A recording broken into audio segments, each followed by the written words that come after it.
Assalamualaikum Ibu. Waalaikumsalam Mbak. Silakan duduk Mbak. Baik, Baik Bu. baik Mbak. Perkenalkan Mbak, sebelumnya saya Bidan Ayu, bidan yang bertugas pada siang hari ini Mbak. Sebelumnya ini dengan Mbak Alvina ya. Ya Bu, benar. Baik Mbak Alvina. Tadi sudah melakukan untuk pemeriksaan TTV dan pemeriksaan laboratorium ya Mbak untuk urinnya ya. Ya Bu. Ya, baik. Di sini tadi pintu sudah tertutup, privasi Mbak juga tadi sudah aman ya Mbak, sudah terjaga ya. Baik. Tadi kan sudah dilakukan pemeriksaan laboratorium dan pemeriksaan tentang TTV ya Mbak, dan saya juga sudah mendapatkan hasilnya. Tetapi sebelumnya saya akan menanyakan beberapa hal terkait kebiasaan hidup Mbak ya Mbak, atau pola kehidupan Mbak terlebih dahulu. Apakah Mbak bersedia? Bersedia Ibu. Baik, untuk waktunya kurang lebih 10-15 menit ya Mbak. Baik Bu. Bersedia ya Mbak. Nanti juga saya akan sembari memberitahu untuk hasil pemeriksaan TTV dan pemeriksaan laboratorium, juga nanti saya akan memberikan KIE kepada Mbak. Baik, saya tanya ya Mbak. Pertama, kegiatan Mbak sehari-harinya apa ya? Kuliah Ibu. Kuliah ya, masih kuliah ya. Untuk usianya Mbak sekarang? 20 tahun Bu. 20 tahun dan masih kuliah ya. Jadi masih kuliah. Jadi kuliah online gitu ya, Mbak? Iya Bu, sering duduk kuliah online terus Bu sekarang. Oh iya, berarti aktivitasnya aktivitas yang fisik kayak gerak-gerak itu sedikit berkurang ya? Ya Bu, soalnya kan setiap hari kuliah online terus ya Bu, jadi kayak sering duduk, sering jarang gerak gitu Bu, sering duduk di depan laptop terus gitu Bu. Oh baik. Lalu kalau sambil online kelas gitu suka ngemil-ngemil gitu nggak Mbak? Iya, suka Bu. Suka sambil ngemil ya, biar nggak ngantuk ya. Untuk ngemil atau makannya itu sukanya biasanya makanan yang manis atau cenderung asin? Itu Bu, saya suka makan yang asin-asin gitu Bu, kalau yang manis tuh saya kurang suka sih Bu. Baik, jadi sukanya yang cenderung asin ya. Baik, kemudian untuk keluhan yang Mbak rasakan ini, keluhannya seperti apa Mbak? Boleh dijelaskan? Keluhannya tuh saya merasa tidak nyaman dalam kondisi kesehatan saya ini ya Bu. Jadi tuh kayak cenderung bagian tengkuk itu cenderung terasa berat banget gitu Bu. Oh, jadi rasanya tengkuknya berat gitu ya Mbak? Bu, berat banget Bu. Baik, selanjutnya mohon maaf Mbak, apa di keluarga Mbak itu kayak orang tua ataupun kakek nenek itu ada yang memiliki riwayat hipertensi? Iya Bu, ada Bu. Ayah saya itu memiliki riwayat hipertensi juga Bu. Baik, jadi ada riwayat ya Mbak? Baik Mbak, terima kasih ya Mbak telah menjawab pertanyaan yang saya berikan kepada Mbak. Kemudian dari hasil tanya jawab dan saya melihat dari hasil pemeriksaan TTV ini, TTV dan lab, itu saya dapat mendiagnosa bahwa Mbak ini terkena hipertensi ya Mbak. Karena tadi untuk tekanan darah Mbak itu 150/100 Mbak, itu dapat dikategorikan lumayan tinggi gitu ya Mbak. Mbaknya jangan khawatir. Iya lumayan lah Mbak, lumayan tinggi ya. Mbaknya jangan khawatir ya Mbak, jangan panik juga. Tapi itu berbahaya enggak Bu? Berbahaya kalau dibiarkan terus-menerus Mbak.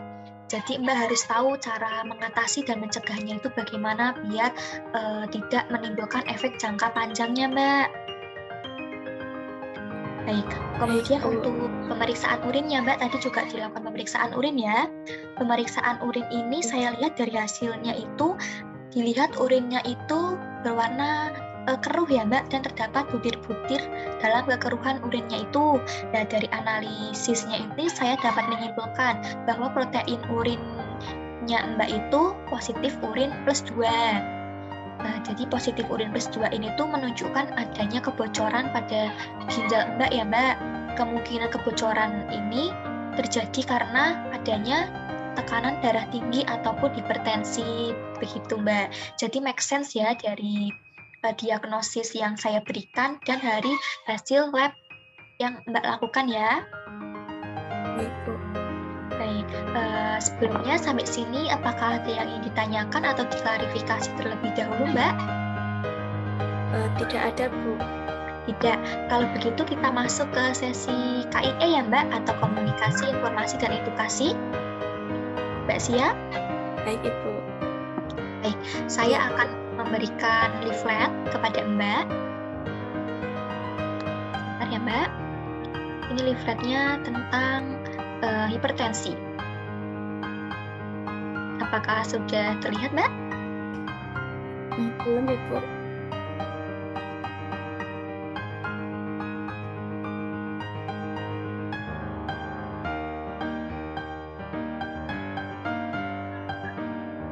Apakah sudah terlihat? Ya, sudah, Ibu. Baik. Hipertensi ya Mbak, dari dia. Baik. Hipertensi.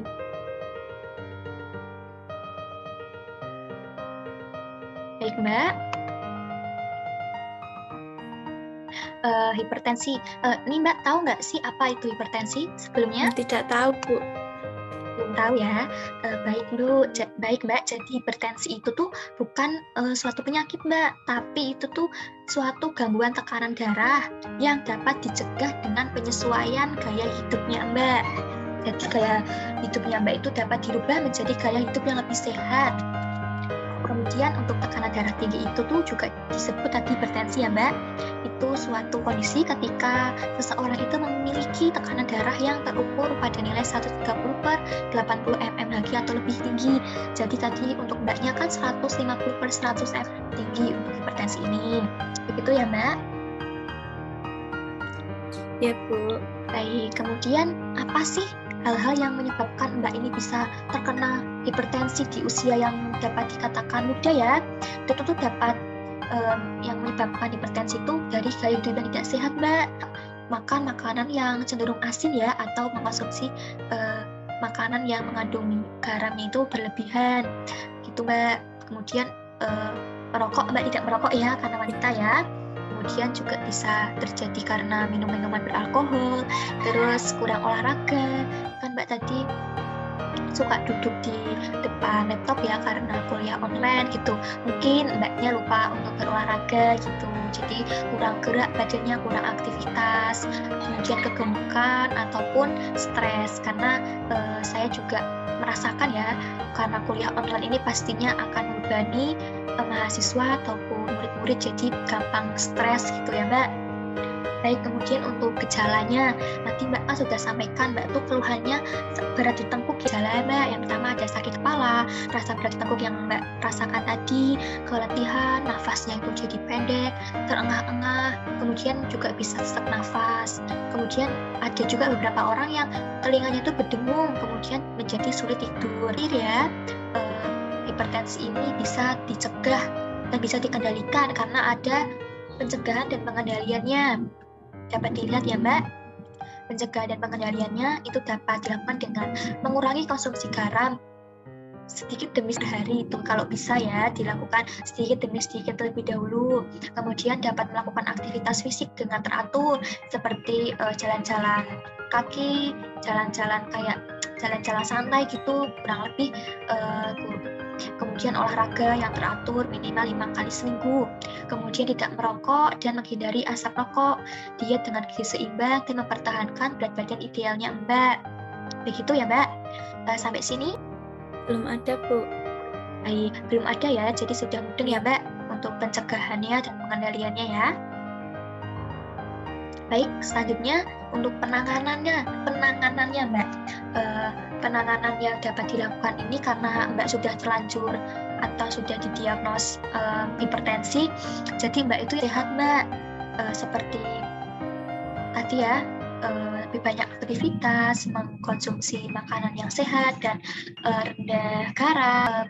Gaya hidup bisa menjadi lebih sehat, itu bisa menurunkan tekanan darah Mbak dalam beberapa minggu. Biasanya juga kita atau tenaga kesehatan itu akan menyarankan perubahan gaya hidup itu terserang komplikasi rendah. Kemudian gaya hidup yang perlu dijalani antara lain ini Mbak, poin-poinnya ya Mbak dapat dilihat. Poin-poinnya ya Mbak dapat dilihat lebih banyak buah dan sayur-sayuran, kemudian mengkonsumsi garam itu per hari itu kalau bisa kurang dari 1 sendok teh, kemudian memperbanyak aktivitas fisik dan rutin berolahraga, itu juga bagus banget buat perubahan gaya hidup yang sehat untuk mengurangi hipertensi. Kemudian menurunkan berat badan berlebih dan menjaga berat badan jika memiliki berat badan yang mungkin berlebihan atau rasanya kayak badannya tuh udah berat, itu bisa diet ataupun berat badannya itu bisa diidealkan pokoknya. Kemudian menghindari atau mengurangi konsumsi minuman alkohol ya jika pernah meminumnya. Kemudian mengurangi konsumsi minuman berkafein seperti kopi, teh atau cola. Lebih baik jika lebih banyak mengkonsumsi air putih. Kemudian melakukan terapi relaksasi untuk mengelola stres, penanganan hipertensi. Selanjutnya untuk penggunaan obat-obatan untuk beberapa kasus ya Mbak, penderitanya itu harus mengkonsumsi obat memang sudah sangat genting tuh. Akan tetapi kita juga dapat menurunkan dosis atau penggantian pengobatan jika tekanan darahnya sudah terkendali melalui perubahan gaya hidup. Jadi perubahan gaya hidup itu berpengaruh sekali terhadap penanganan hipertensi ya Mbak. Kemudian tenaga kesehatan akan meresepkan obat antihipertensi pada pasien yang tekanan darahnya lebih dari 140/90 mmHg dan beresiko terserang komplikasi. Untuk obatnya itu ada seperti diuretik ya, seperti hidroklorotiazid, kemudian ada penghambat beta, diuretik hemat kalium, seperti itu. Jadi untuk mbaknya ini tadi kan 150/100, jadi nanti juga akan saya resepkan untuk obatnya ya Mbak. Ada hal yang ingin Mbak klarifikasi atau tanyakan? Belum ada Bu. Belum ada ya. Sudah paham ya. Baik, atau materi tentang hipertensi nanti juga bisa Mbak pelajari lagi. Nanti juga akan saya kasih ya Mbak. Baik Mbak. Saya untuk resepkan untuk obatnya terlebih dahulu ya. Baik Ibu. Minumnya teratur ya Mbak, 1 kali sehari, dan Mbak harus ingat tadi untuk perubahan pola hidupnya yang lebih sehat. Minimal sehari itu badannya harus gerak, kemudian mengurangi konsumsi garam ya Mbak, makanan-makanan asin dikurangi terlebih dahulu, dan melakukan aktivitas fisik itu yang paling penting. Terus bisa meditasi ataupun yoga. Sudah paham Mbak sampai di sini? Sudah Bu. Terima kasih banyak ya Bu atas informasinya. Baik, terima kasih juga atas kunjungan Mbak datang kemari melakukan pemeriksaan kepada saya ucapkan terima kasih. Kemudian jika obatnya nanti sudah habis, Mbak bisa konsultasi lagi ke saya untuk kunjungan selanjutnya bisa dilakukan ketika obatnya sudah habis ya Mbak. Baik Ibu. Baik, terima kasih ya Mbak atas kesempatan saya melakukan KIE kepada Mbak, dan terima kasih atas kepercayaan Mbak kepada saya. Semoga Mbaknya bisa sehat selalu dan tekanan darahnya juga bisa stabil ya Mbak. Terima kasih Ibu. Ya, baik Ibu, kalau begitu saya pamit pulang terlebih dahulu ya Bu. Terima kasih banyak ya Bu. Ya Mbak, sama-sama. Hati-hati di jalan ya Mbak. Bu, Assalamualaikum. Waalaikumsalam.